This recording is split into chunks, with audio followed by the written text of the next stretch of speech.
divided by 1/4, 1/4. Another divided by 1/4, the quotient is 1. Find the number.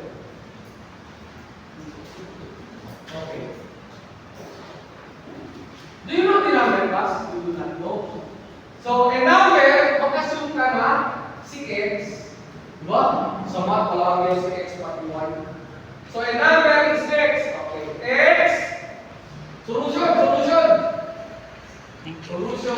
X divided by 1/4. 1/4. 1/4. The quotient is 1. Okay. Remember, class, when you divide a number, the answer is quotient. Right? So the quotient is 1. So equal to 1. Diba? And then what will you do? You cross multiply. So you have x, you cross multiply. Equal to 1 times 1/4. So x now will be equal to 1/4. That is the answer. Okay?